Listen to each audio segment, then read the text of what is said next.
నేను నీకు ఏమంటారు రెడీ అయింది ఇది అంత స్కామ్ అంటున్నా నేను. This is the biggest scam ever. అసలు 563లో మీకు ఒకటే చెప్తున్నా, మీకు సెంటర్లతో సహా చెప్పిన ఇంతకుముందు.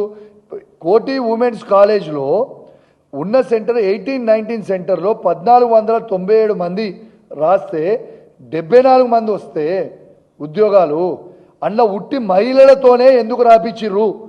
అలా పురుషులు అబ్బాయిలు ఎందుకు లేరు? What is the interest?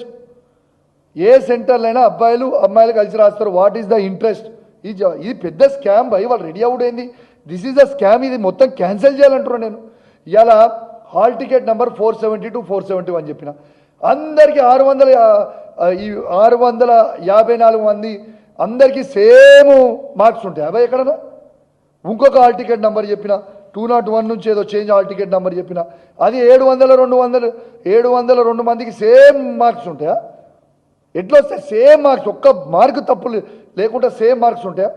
అది ఎట్లా సాధ్యము? ఇది 100% this is the biggest scam in Telangana. 100% ఇది ఖచ్చితంగా రద్దు చేయాలి. దీని మీద జ్యుడిషియరీ ఎంక్వైరీ అయినా చేయాలి, లేకుంటే సిబిఐ ఎంక్వైరీ అయినా చేయాలి. ఈ రాష్ట్రంలోనే కేంద్ర హోంమంత్రి ఈ రాష్ట్రం నుంచే ఉన్నారు, బండి సంజయ్ గారు. మీ బీజేపీ పార్టీకి చిత్తశుద్ధి ఉంటే దీని మీద సిబిఐ ఎంక్వైరీ అయ్యానంటున్నా నేను.